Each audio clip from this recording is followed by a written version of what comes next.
Hello everyone, this is Vanshika Tainwala, legal intern on Lexis and Company, and today in this video I will be talking about the topic the partition of a Hindu undivided family and the procedure which needs to be taken in order to do the partition of a Hindu undivided family. So basically I will be dealing with the topic what is Hindu undivided family and what is the partition. So the Hindu undivided family is a business form recognized only in India.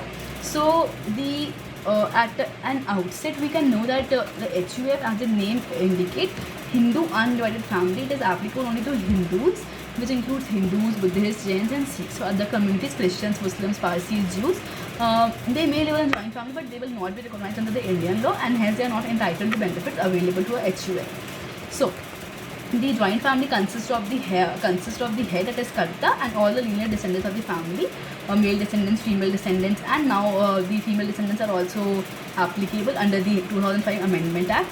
So who are the co-partners and other relatives. So the eldest member is generally regarded as the Karta.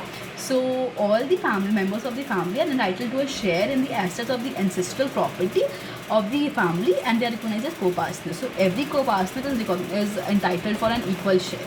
So under the income tax, an HUF has a permanent account number separate from its individual members, and they can file separate annual tax returns under the said plan. So the biggest advantage of being recognized in an HUF is that the contribution to the capital assets of the HUF will be counted separately from an income as an individual, and in this manner it reduces the tax burdens on the individuals in an HUF. So if an individual co-partner separates from a joint Hindu undivided family or from a separate HUF with his family and children, he will be assessed as HUF and not an individual.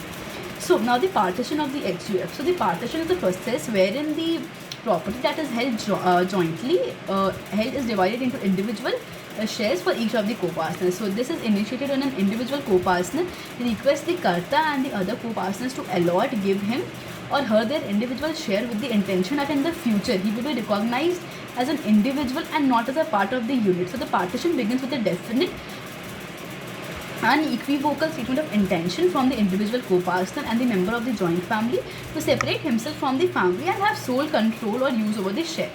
So the partition results in the disruption of the joint family status. The remainder of the joint family may choose to continue as joint family minus the individual co-partner. So the co-partner himself and his own heirs will no longer possess any right of survivorship in the joint family.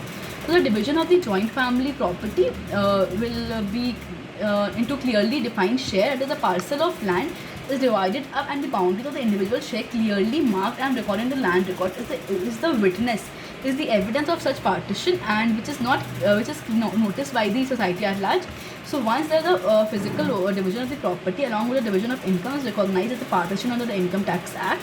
So a mere change of status of the HUF and not individual co-partners and not accompanied by the any division of the property is not recognized. So partial partition of the property is not recognized by the income tax authorities after the amendment of 1978.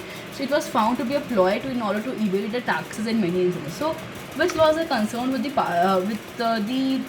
partition of the HUF? First, the customary law, wherein under the Mitakshara school and Dayabhaga school are included, but nowadays the Hindu Succession Act 1956 is applicable, and in only in Mitakshara school, because in Dayabhaga school we all know that the right of property arises only when the last owner of the property dies. There is no such concept of partition during the lifetime of the Karta. So under the Partition Act 1893, we see the concept of partition under the Indian Stamp Act 1899, under the Indian Registration Act 1908, and under the Civil Procedure Code, wherein section 54 deals with the partition, wherein the execution of a decree for the partition is to be done by a collector, and in Order 20 Rule 18, wherein the counterpart of section 54 is mentioned, and the also provision for preliminary decree, where the court does not have enough to pass the final decree. Also in South India, we say that the Tamil Nadu Alisthana Act 1949 is a system of inheritance where the descent is traced to the female line. So this is also applicable in the Tamil Nadu. And in Kerala, there is applicability of Kerala Joint Hindu Family System Abolition Act 1975. These all are some laws. So partitions are effected by the family arrangement, family settlement or arrangement by division of property as per the Hindu Succession Act, wherein a co-partner dies interstate and the family chooses to do a partition instead of holding a conjoined holding.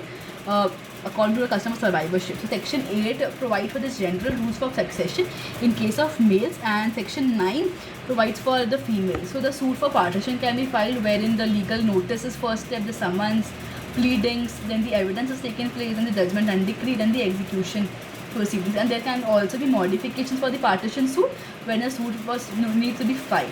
So this was the whole concept of Hindu undivided family. Hope you understood the concept. Thank you for listening. Have a good day.